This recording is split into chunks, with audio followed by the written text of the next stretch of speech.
Donc nyonso ya chiwana eza nango improductif.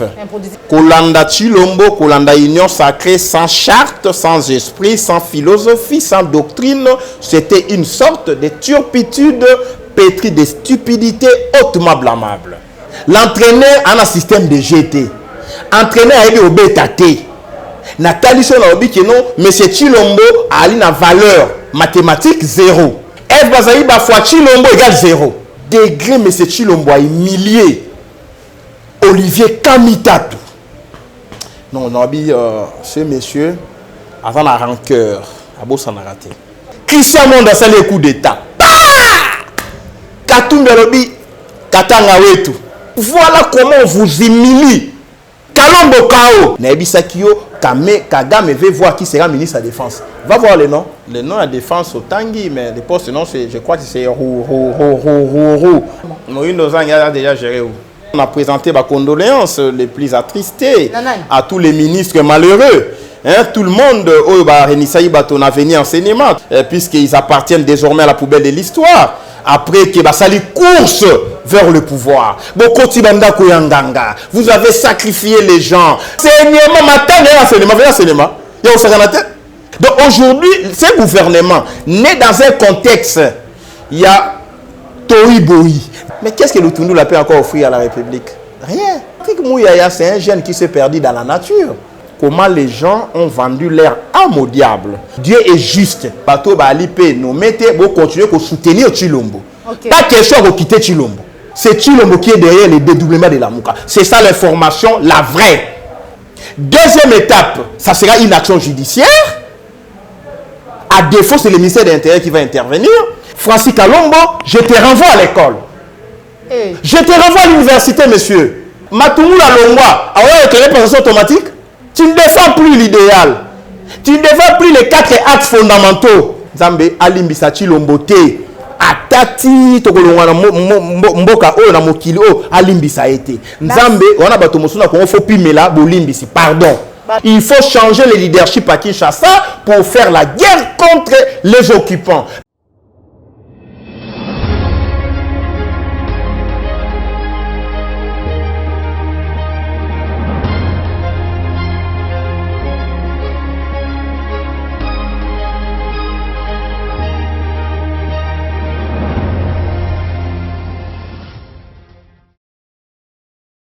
Vous allez mêler à la chaîne de vérité www.clair télévision, la chaîne qui vous informe en temps réel.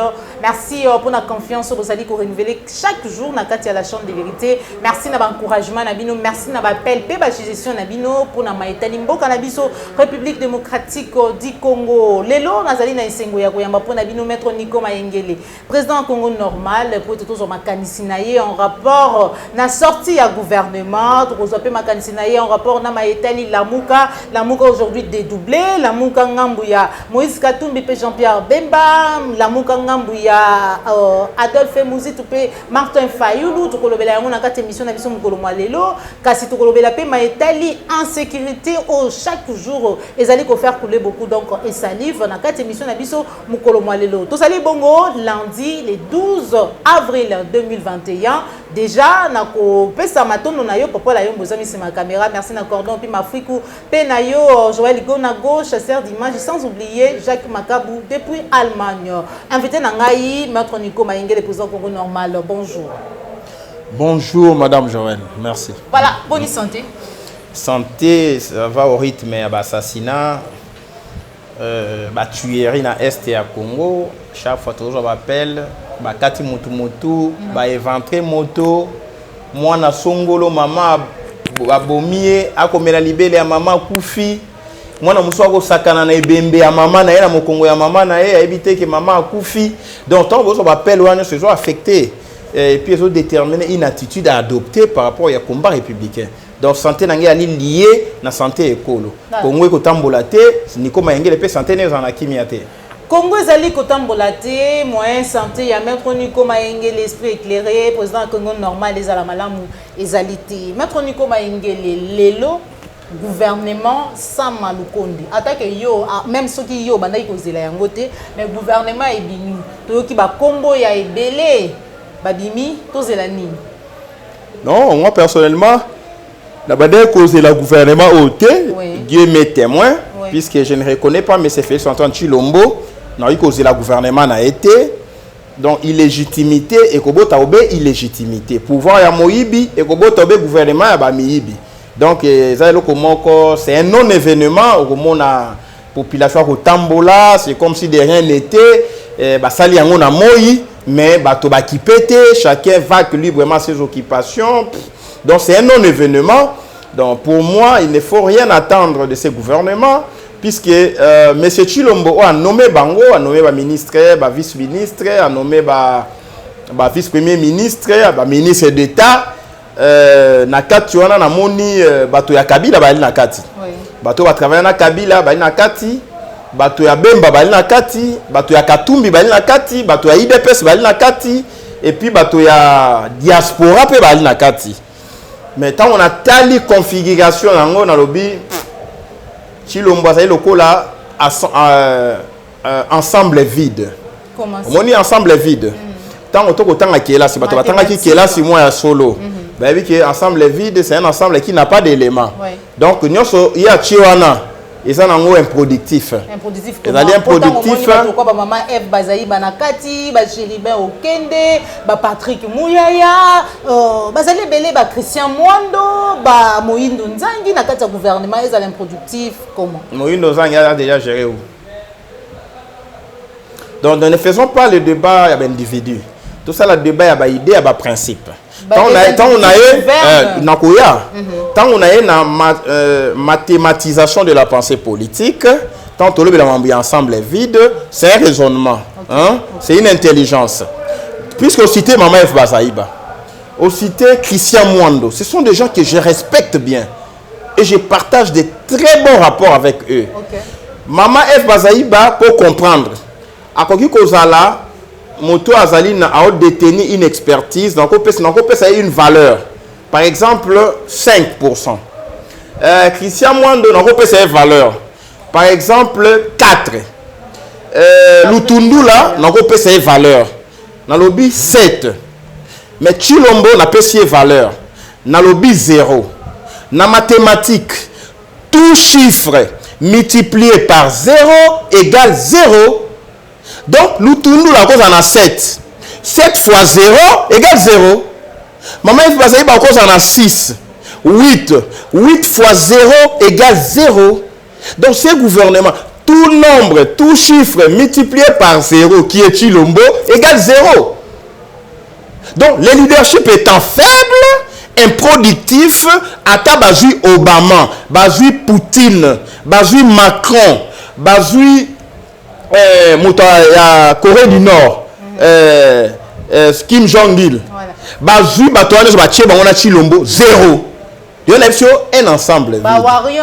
Les Warriors, le gouvernement des Warriors, s'il vous plaît. Patrick Mouyaya a travaillé avec Kabila, non? Oui. Est-ce que c'est un warrior? C'est un guerrier? Je vous cite encore monsieur Chéribin Okende. On a compté ensemble. À travers Kabila, Kabila a fait de lui gestionnaire dans le lac.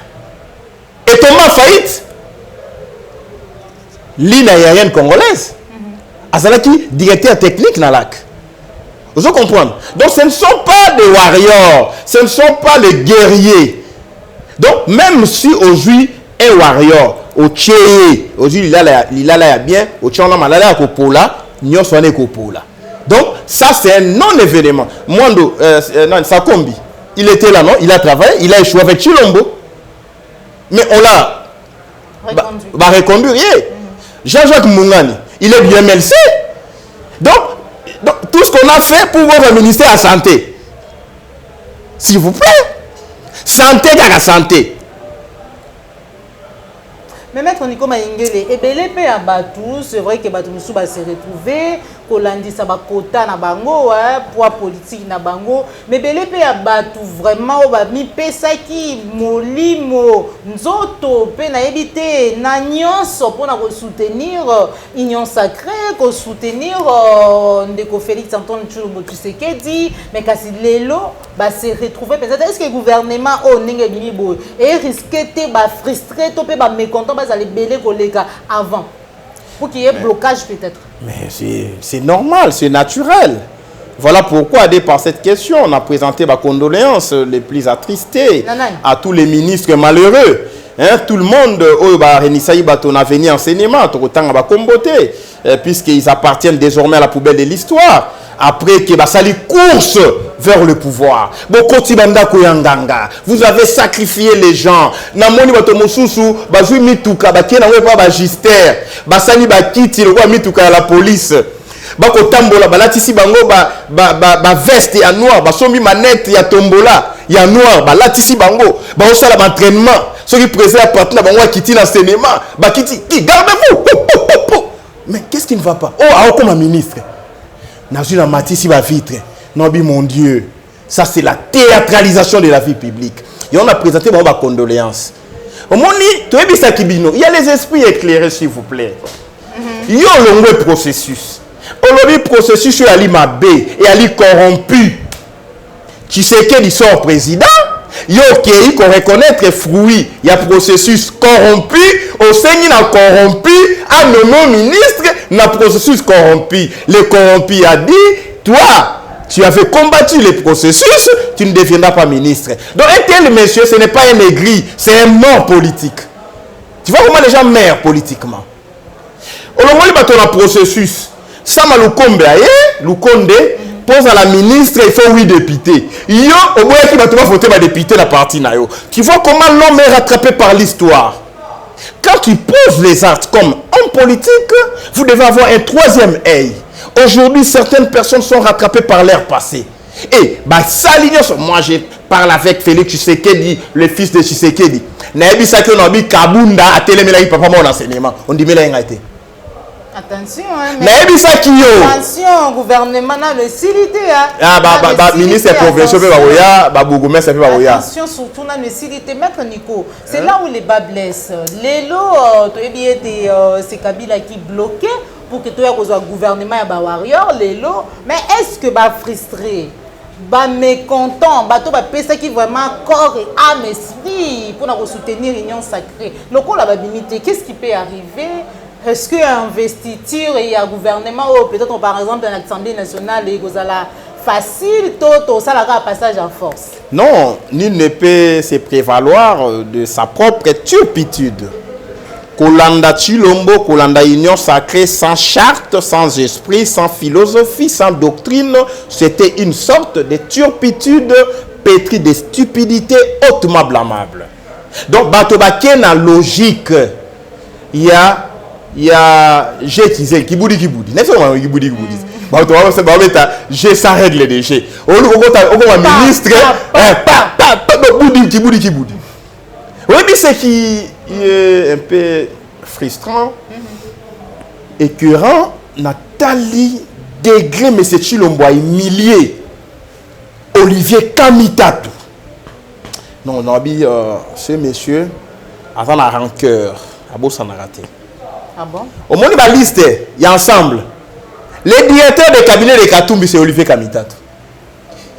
Il s'est projeté comme ministre à plan.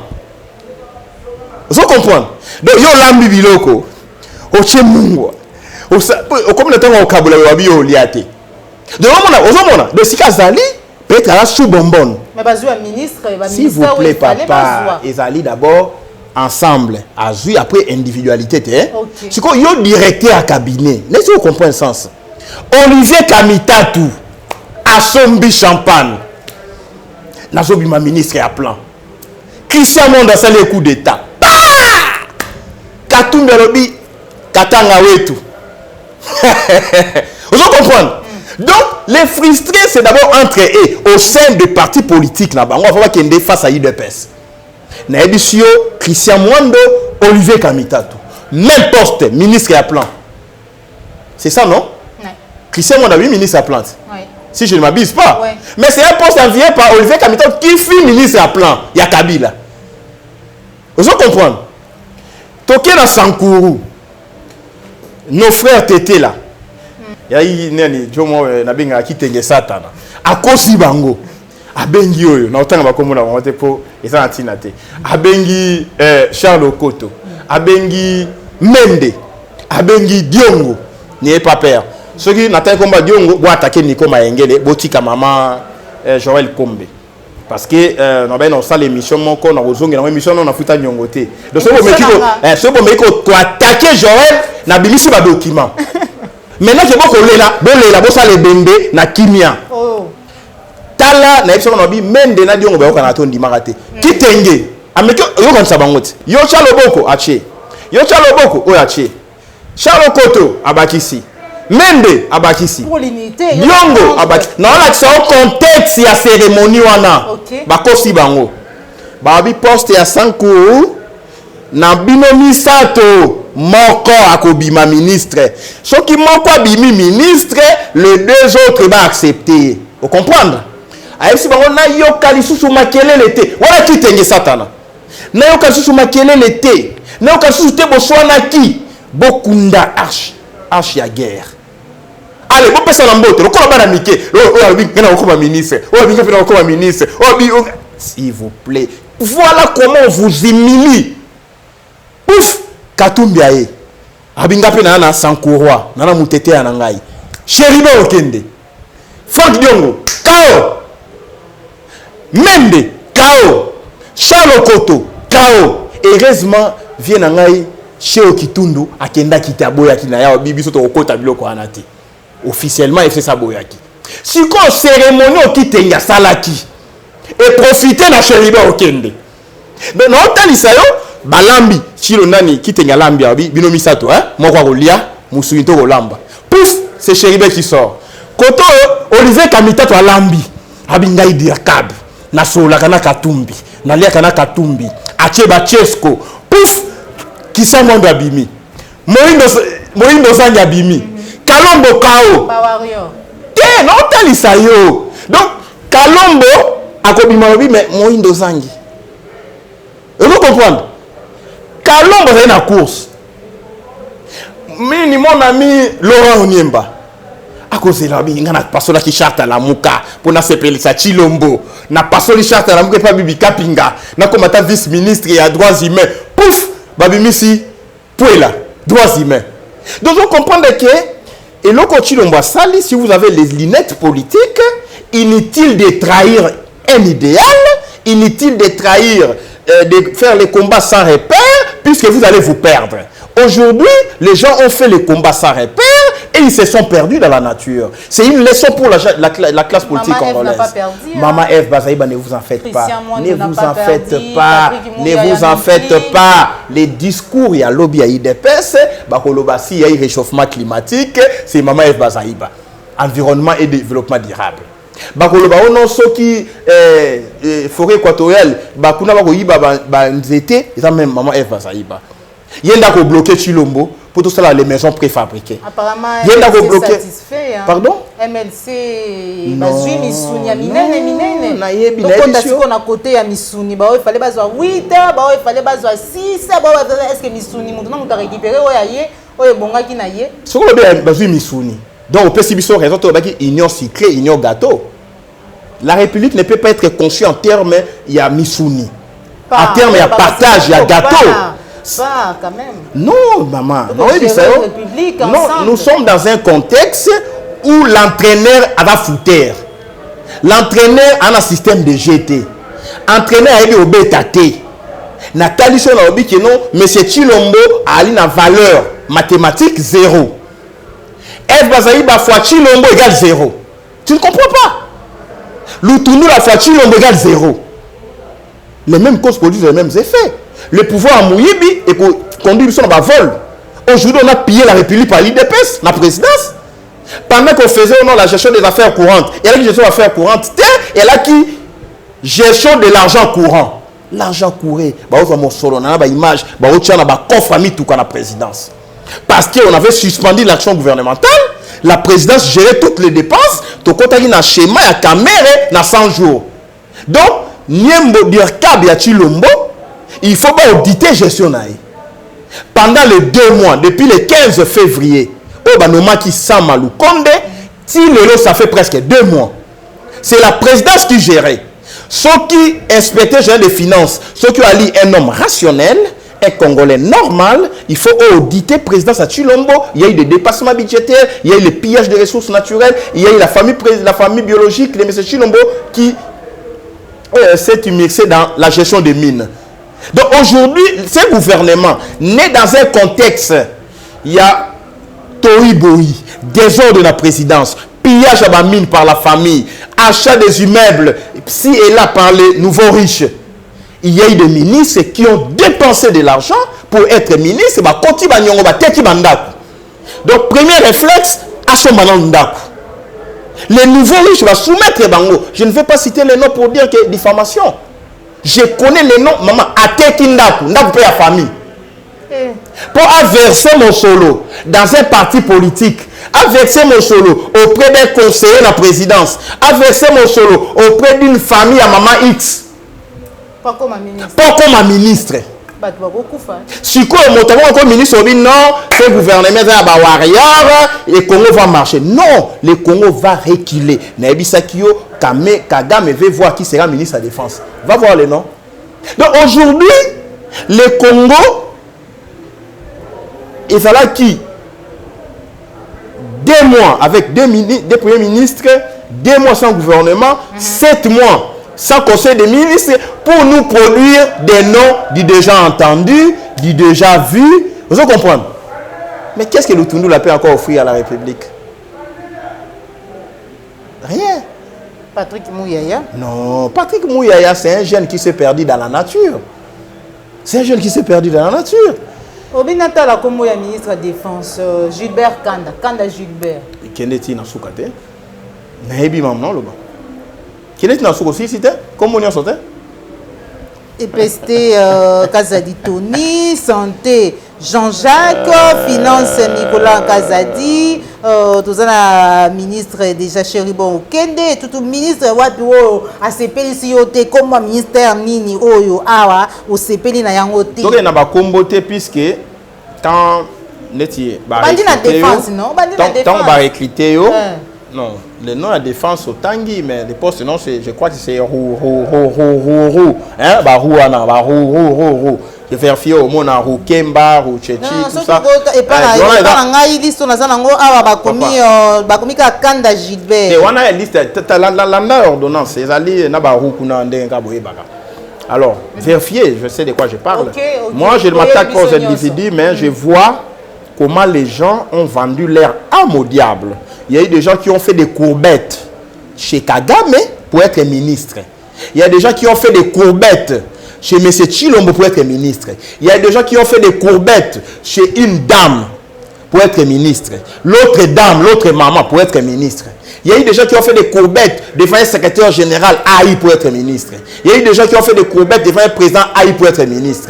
Maintenant, un groupe de gens, Balobi, Bino ne représenter rien. Moi, c'est Chilombo. Moi, je traite non, moi je traite directement avec M. Chilombo, mais je vais passer ministre de transport, à défaut d'aménagement à territoire. Ouais, oui, bah veste, bah repasser l'avenir enseignement. Non, les Kaboué, il y a des gens qui m'ont appelé. On a pour l'avenir enseignement. Enseignement, matin, enseignement, enseignement. Il y a aussi un matin. Mon ministre est assis derrière un policier. On peut s'en un policier en anticipation. En avance, si ma policier, la parti politique, na ndaku, si ma ministre, ma champagne, veste à côté de salon, à côté de souki. Vérifiez l'enseignement à côté de fou. Abimi qui donc voilà, jeune premier ministre.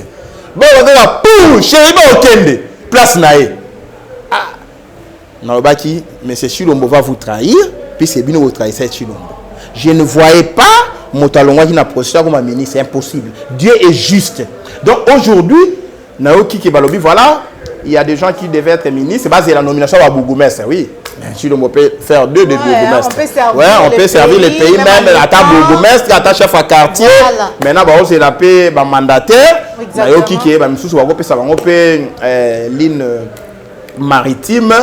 qui nous la pêche et là ma bête hein c'est bateau de pêche côté mon ligne maritime et qu'on laisse à mon solo nous allons appeler ça mon daipen qui nous gérer be daipen hein ba élevage mon ba soso hein ndenge ba ko botama ba mabata vous comprenez donc là Tshilombo je crois que vous ferez œuvre utile sur continuer qu'on récompenser bateau et ba combattre kio ba soutenir kioté pe ça vraiment beaucoup dit et puis j'aurais souhaité que bateau ba alipé nous mettez pour continuer qu'on soutenir Tshilombo. Okay. Pas question de quitter Tshilombo. Pas question. Monsieur Katumbi, tu as le ministère des Affaires étrangères. Monsieur Katumbi, tu as le ministère des Transports et Voies de communication. Monsieur Katumbi, tu as le ministère de l'ESU, enseignement supérieur universitaire. Monsieur Katumbi, tu as le ministère du Plan et les autres. Maintenant, sur base de quelle logique éthique, politique, tu revendiques la Mouka? Tu vois comment les gens... Voilà. Comment les gens se ridiculisent? La Mouka, la Mouka dédoublement à la Mouka, on a la Mouka, elle, Adolphe Mouzito, Martin Fayoulou, on a la Mouka, elle, Moïse Katumbi, Jean-Pierre Bemba. Qu'est-ce qui se passe? Parce que Mikolo qui koleka awa tout le monde qui Mike Mukeba et Kolobaete la Mouka c'est Koufa la Mouka les équipes déjà Kundembe mais ba pesa qui Fayoulou a Kundembe la Mouka yene mutu abombi yango tout le monde Laurent Onyemba ko passe la charte ya la Mouka Kolobaete la Mouka ezali sous na raison ya ko exister. Aujourd'hui Moïse Katumbi ou azali bongo président na bango leader et ensemble pour la République ko bango nyonso bazali ko appartenir kozwa fla nini et bonga ya la Mouka. De quelle la Mouka s'agit-il? Non, la Mouka est un et indivisible. La Mouka est la création du peuple. Toala qui na esplanade et stade de martyr. Tolobi bobi msefo candidat commun. Ata peu importe les noms ba pesaki, ils ali peuple na singaki candidat commun. Aujourd'hui, les candidats communs comme qui élu président de la République, il ne peut pas y avoir de la Mouka en dehors du président élu.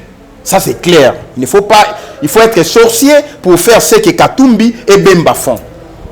Parce que la Mouka à Genève, après l'élection, est commis la Mouka vérité des urnes. Surtout à la Mouka, au coquille qu'on tourner doté la vérité des urnes. Parce que la Mouka a gagné. La présidentielle a gagné la députation nationale et provinciale. On a falsifié les résultats selon communiqué Lubumbashi signé par tous les leaders. Bah reconnaître que Tshilombo a gagné à quitter. Maintenant, ce qu'on reconnaît que Tshilombo a gagné, au quitté esprit à la Mouka. Donc ici, vous avez des gens, M. Katumbi, M. Bemba, félicitations, vous êtes entrés dans la mangeoire, félicitations, vous aurez beaucoup de moyens pour servir et nourrir vos ventres, laissez la Mouka calme. Parce que votre complot, j'avais dénoncé, je l'ai démontré à président Fayoulou. Moi, je ne badine pas avec la politique, maman. J'ai fait la réunion avec le président Fayoulou.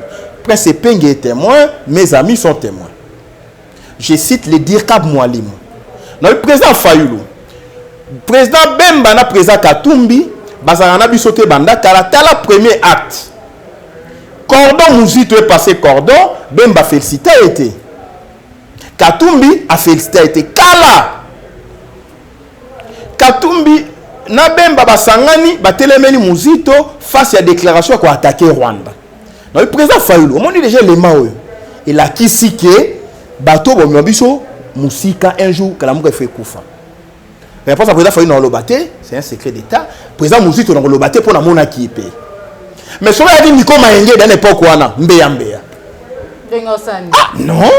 Au Kokiko désapprouvé, coordonnateur en exercice, na Radio Okapi, na Top Congo, il faut y avoir un président pour poser problème. C'était un acte d'indiscipline hautement blâmable sur le plan politique. Et les cas. Deuxième élément. Cordon Fayoulou prend le pouvoir. Toutes les réunions convoquées, il y a président Bemba a katé, président Katumbi a katé. On a boycotté. Est-ce que vous avez invité Bango? Oui, mais il arrive des fois, le président a ça en conférence, dans téléphone, dans la réunion, il appelle, il fixe la date. Ne m'amenez pas à donner les détails. Okay. Comment nous fonctionnons. Le président Fayulu l'a dit dans le point de presse, na benga bango na ba date tel. Mais bakuta nana Chilombo. Bémissaire bakuta nana Kabila. Amer a ok manda kuna bango pour planifier ce qu'ils ont fait. Troisième acte il y a complot. Ba monter une cellule politique de toutes pièces.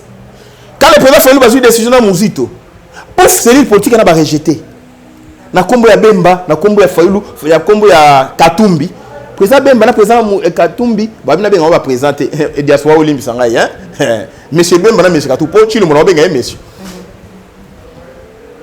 Ba fandi kimia. Na lui président Fayulu. Nabi batoyo, oh ba osala c'est la lokuta. Mutabata na c'est un tel. Silence na bango ya li complicité. Réponse na rolobate. To poussani. N'est-ce président Fayulu. Na seule émission il faut na maman Tatiana ou bien maman Gloire, il y a télé Tchangou même na yo si je m'abuse pas, na fixé date il y a le 10 avril, na ba ko dédoubler la muka le 10 avril, l'argent est sorti, sur le côté na ba tweet na ngai, un mois passé j'avais tweeté sur ça. Objectif, c'est Chilombo qui est derrière le dédoublement de la muka. C'est ça l'information, la vraie. Dédoubler la muka pour tuer la muka. Première étape, dédoublement la muka. Deuxième étape, ça sera une action judiciaire. À défaut, c'est le ministère de l'Intérieur qui va intervenir. Bako Kende, Balobi, voilà, la muka ba charte, mission interprétation, tout ça, liyango. Katumbi nde yé coordonnateur. Comme dans la justice, bah ok na justice, bah personne n'a raison. Désormais, label y a la muka, 6 mois c'est Katumbi, 6 mois c'est Bemba. Monsieur Fayulu, Monsieur Mouzito, respectivement président élu, dans ce premier ministre, vous utilisé sous le label, il y a la Moukate. En politique, tous les coups sont permis. Bah, ça là, na papa fait Pierre Lumbi, paix à son âme. Na MSR. Bah, Botola MSR. Et au moni président MSR, ou Bota, abimi ministre dans le gouvernement, il y a Chilombo. Aux Hollanda, il y a du déjà entendu, du déjà connu. Donc, Moutabotola, papa Lumbi, Pierre Lumbi, MSR, le tout puissant qu'il était, ancien conseiller spécial chef d'État en matière de sécurité. Roubota Abotola MSR. Il y a un ministre. Ce qu'on voit, c'est qu'il y a des nouvelles têtes. Quand on va travailler dans Kabila, il y a un reconduire Bango. Ils vont recycler Bango. Peut-être qu'il y a une union sacrée à lire recyclage. Ils vont recycler les mêmes têtes. Logique à Katumbi, c'est une logique suicidaire. Et Bemba. On dit Katumbi n'a joué présidence automatique. Francis Kalombo, si tu ne sais pas lire les textes, tu dois te taire. Tu dois te taire, monsieur. Parce que lobby, l'entourage du président Fayulu, laissez-moi répondre, il n'y a pas de gens qui l'aident pour comprendre la disposition de la charte. Monsieur Francis Kalombo, d'abord, si tu es malade, puis tu avais acheté le champagne. Tu avais réuni toutes les petites filles, même les mineurs, pour fêter dans comme ministre. Et pour toi, tu pensais qu'à force d'insulter, d'injurier, comme un ministre est chargé des insultes et de la base de l'IDPS. Monsieur, ce que Tangi charte à la Mouka initiale, dans charte à la Mouka révisée, il y a ce qu'on appelle la lettre et l'esprit d'un texte. L'esprit de la charte, ce que Tangi, l'article 6, article 2, article 4, article 5, au moment où les 4 axes, esprit d'Angoyali, la Moukato Bunda, on a imposé une alternance démocratique et politique pour refléter vrai choix des électeurs, c'est la vérité des urnes. Surtout pour l'alternance démocratique, au cours de la majorité à pouvoir T, au cours de la pouvoir T, quand tu es au pouvoir, tu te bats pour le maintien du système. Donc tu ne peux pas être la Mouka avec l'axe fondamental, il faut te imposer alternance démocratique. Je peux te lire ça dans le texte à la Mouka. Si tu as un côté gouvernement, il y a l'alternance démocratique et politique. Francis Kalombo, je te renvoie à l'école. Hey. Je te renvoie à l'université, monsieur. La Mouka. Texte, il y a la Mouka lobby, les 4 axes fondamentaux de la Mouka, et à notamment, Tobundapona, alternance démocratique Namboka. On suppose que le pouvoir en place doit être destitué par des voies démocratiques. N'est-ce pas, maman? Oui. On suppose que nous nous battons pour le changement du système et, et du régime. Si on continue le système, on a alternance démocratique. À la limite, c'est idiot. À la limite, c'est idiot. Je t'ai fait lire ça. Et si tu es malade, Chesco, tu machette, on a ligue à PPRD, moi, Nico Mengele, le ministre de la Justice, toi devant la barre. Donc, tu n'as pas de leçon à donner. Bino otangi na kimukolo, biso otangi na âge normal. Il faut okeba. Yangwana, je te donne ça. Et si Ali il est malade, il cherche à être maintenant directeur, il y a l'un des ministres, ton conseiller dans le cabinet ministère Mokoboy. Mais na compte ensemble, je vous dis, j'ai des informations, maman. Voilà. J'ai des informations. Article 2. Voilà. La plateforme Lamuka se regroupe autour d'un programme politique qui a comme axes principaux 1. La défense de la Constitution, spécialement ses articles intangibles. 2. La mobilisation du peuple pour une alternance démocratique et politique reflétant la vérité du choix des électeurs. Okay. C'est la vérité des urnes. N'est-ce pas? Okay. Mobilisation du peuple pour une alternance démocratique. On suppose que le pouvoir qui est en face, c'est un pouvoir illégitime. Il faut qu'il y ait des élections crédibles pour qu'il y ait alternance démocratique. Il continue un système, au lobby Ali Lamouka. Est-ce qu'il faut être savant? Même moi, Namouké, ma fillette de 7 ans, Nabi Tanga, il a dit, Nabi Papa, il a dit, si, Soko Ké, pas Chilombo, Oko Bundasu, Bitumba, Ote. Voilà. Si on y a un colo, Namandefu, on suppose que tu as grandi. Tu nous amènes à débat à bas étage en faisant ce qu'on appelle la fraude à la loi. Voilà, je vais chuter. Voilà. Troisième axe, la promotion d'un état de droit. Mais nous sommes en face d'un état de deal. L'état qui est là, c'est un état de deal. L'état de droit, c'est quoi? État de deal, c'est pas un état de droit. Un état de droit, vous avez les Wewa qui circulent comme ils veulent. En matin, son macaque. Comme nous avons un saut de mouton. Moi, j'appelle ça son macaque. En matin, son macaque, a comme Nicolas Balouki. État de droit. État de droit, on te dit, c'est pas pendant tout qu'on a biso. État de droit, on te menace de mort. Peter Tiani menacé de mort. Nani Sango menacé de mort. Élisée Odia menacé de mort. Par les gens à pouvoir. Dernièrement, il y a une victime, il y a politicien, on entend en comboté. Menacé de mort. Tu as crié partout, tu as gagné partout. Ce qu'on opinion publique, tu as gagné à s'y mater. C'est ça l'état de droit. Alors, habite ça la promotion d'un état de droit et d'une meilleure gouvernance de la chose publique. L'éradication des antivaleurs. Bonne gouvernance, mais l'éradication des antivaleurs. Bozi bateau, il cité dans le rapport, il y a bien mal acquis. Boché, on a gouvernement. Bateau, pomo la lac. L'ina y congolaise. Boché, on a gouvernement. Bateau, ça là que Mosolo et l'État. Réserve de changer ici, là, la présidence, la ministre. Après, vous avez dit que non, tu as lutter contre les antivaleurs. S'il vous plaît, maman. Soit, on a encore, mais objectif, il y a Katumbi, il y a un côté qui est cordon à la mouka. Objectif, il y a Katumbi, Baboto la label, on a président Fayoulou, va dépouiller dans la mouka, mais vous dépouiller n'a pas plété. Voilà pourquoi j'ai dit au président Fayoulou, laissez-moi vraiment dire ça publiquement.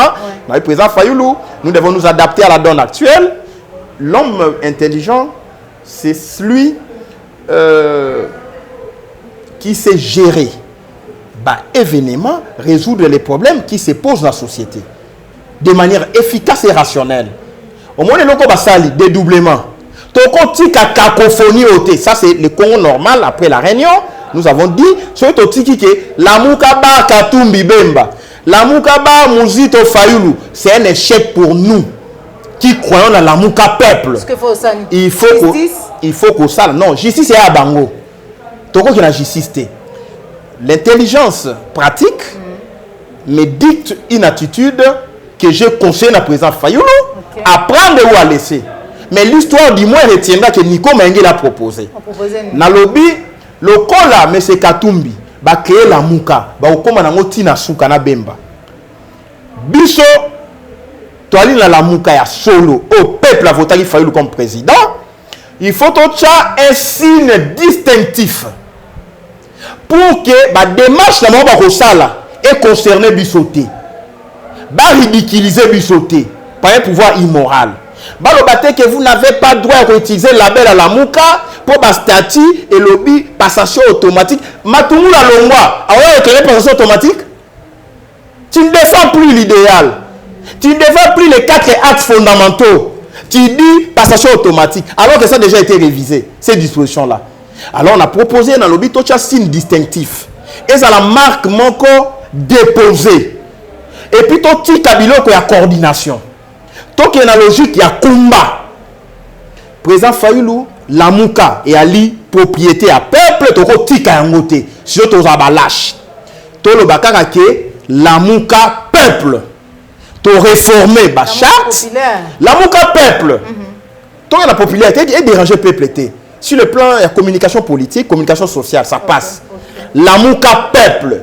Comment on a peuple à identifier la Mouka ya Katumbi na Bemba, la Mouka Lokoso, la Mouka Manjoire, la Mouka Chilombo, la Mouka Tétaliban. Et na Bemba na Katumbi bakoka soni ba abandonné kombo ya la Mouka, to tikalika na la Mouka peuple. Parce que le danger c'est quoi?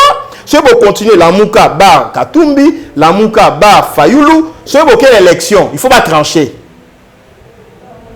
Des regroupements et qu'on va enregistrer la même noté.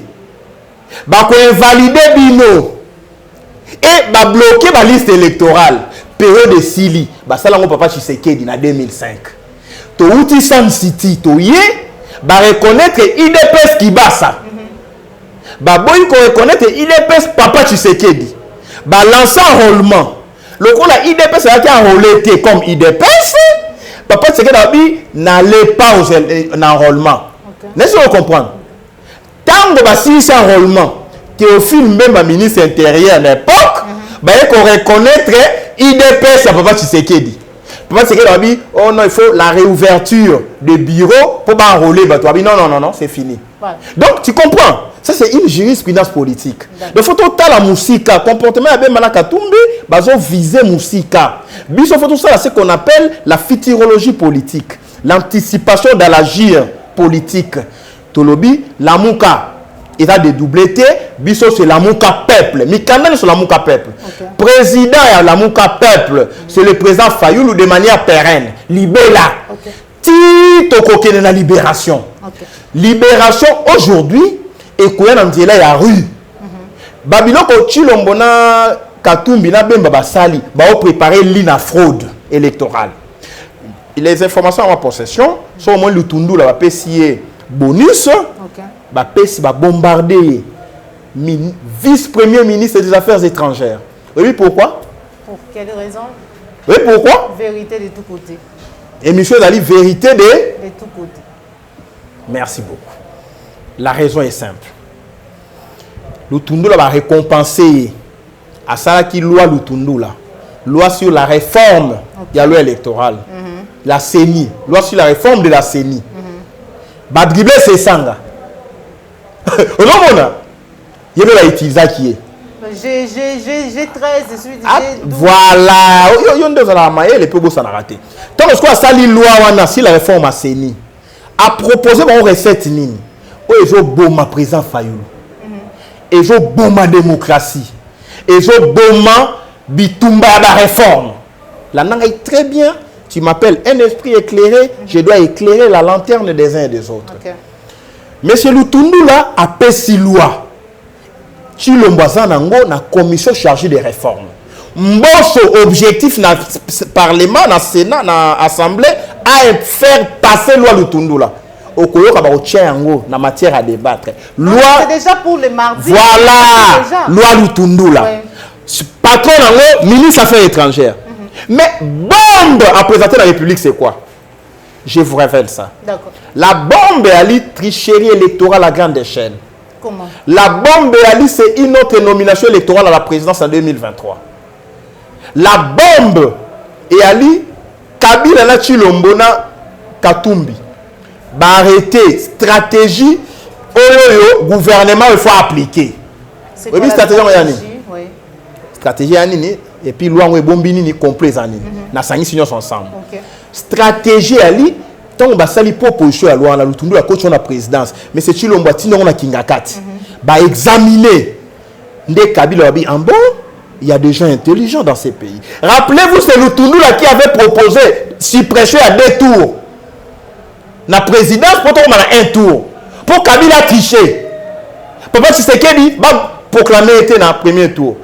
C'est Lutundula. L'intelligence au service. L'intelligence négative qui ne produit rien pour l'intérêt du pays. C'est l'intelligence au service du mal. Ce qu'on Kabila faut récompenser. Zolanda, Chilombo peut faire récompenser. Sous Kabila, après ça qui est de 2 tours à 1 tour. Vous comprenez? Donc, élection mort subite. C'est Lutundula. Aujourd'hui, Lutundula a laissé la loi Lutundula, les lobbies. Seni, bureau, tu vas proclamer président de la République. Bureau, il faut pas dans la 15. Loi Lutundula. 15 wana, 5 va dans la société civile. 5 na pouvoir. 5 na opposition. Et ça dit combien? 15. Pour la réforme à lobby, il faut 23. Hollanda qui était? Oui, confession religieuse. 6 ba outi awa. N'est-ce que vous comprenez? Maintenant, le tournoi va habiter 15. Tu sais qu'elle a adopté 15. Kabila a adopté 15. Et Mbosso a pas appliqué en haut. Maintenant, comment ils vont appliquer ça? Nde Kabila na Chilombo. Kabila lobby, comme opposition, il pèse à 5. Ngana yo faut tout ça l'assemblée à séparation. Zondambo ba député, au ça la majorité à Sika, au va bendi union sacrée. Ngai na kei opposition à Sika, au va bendi FCC. Comme ça ngai Kabila na kopesa 5 na bureau ya Seni, yo Chilombo majorité kopesa pe 5. Et ça lui combien? 10. Tant bon a 10 sur 15. Bon trichette hein. Si vous avez un vote, n'abata Kabila, n'abata Chilombo, balongité, c'est la loi Lutundula. Et est-elle, monsieur Lobby, il travaille pour la République. Si on change un schéma, réforme, Made in Chilombo, Kabila, nous accompagnons la fraude, nous accompagnons les métiers du pays en occupation. Maintenant, que faire? Il faut créer l'amouka peuple avec comme devise peut-être la rue est notre salut. Si il faut opposer gouvernement Sama, parlement Yamboso na Bahati, na présidence ya Chilombo, na opposition à Kabila Lokuta, to opposer bango peuple. Ce qui bayoki, l'amouka peuple, meeting na stade des martyrs. Après meeting, tobi marche na palais du peuple.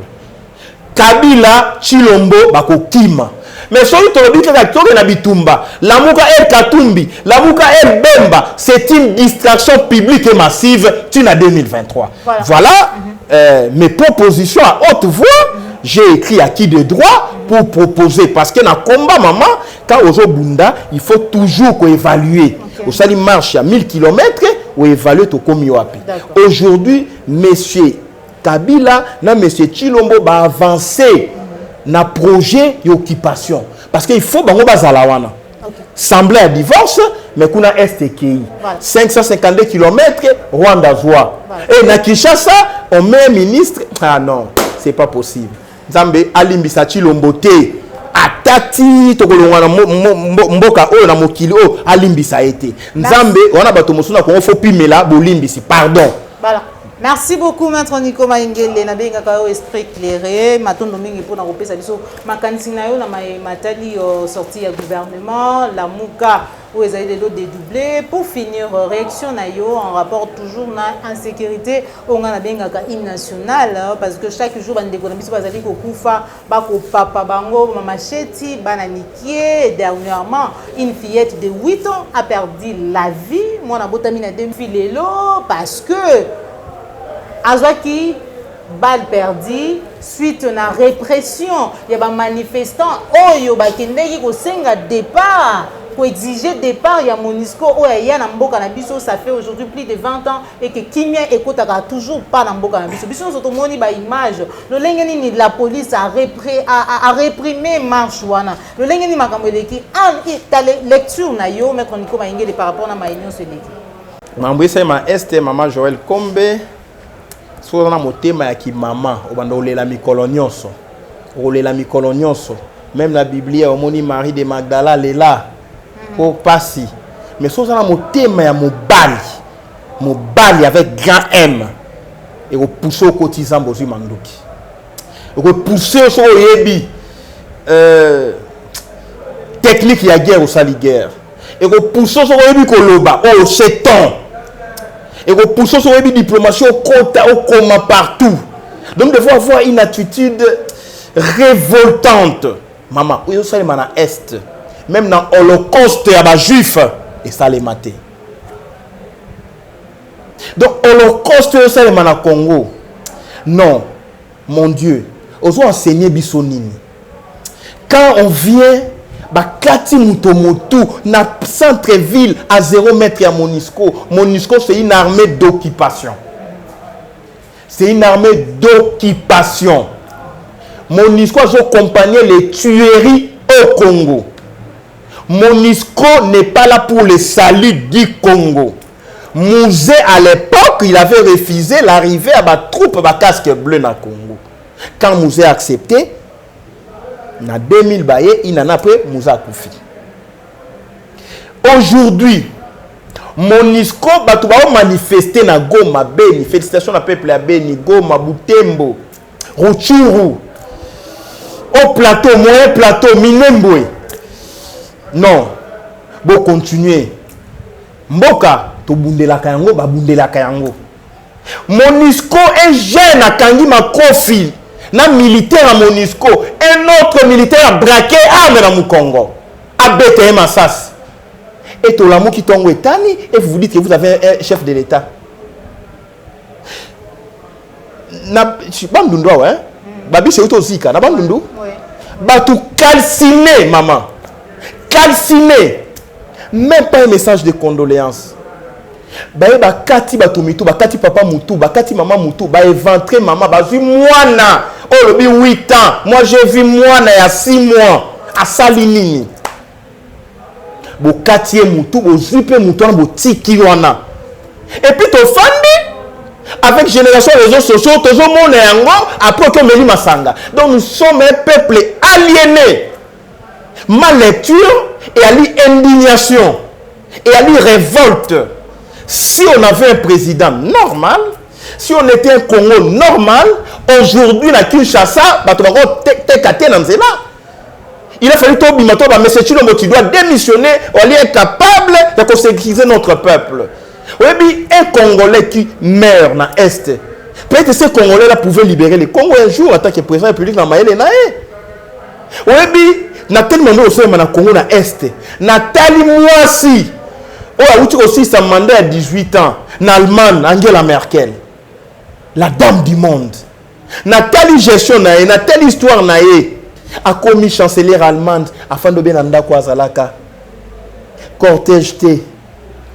A kolamba na ndako, yemo kwa kolamba na mobali nae. A boyi.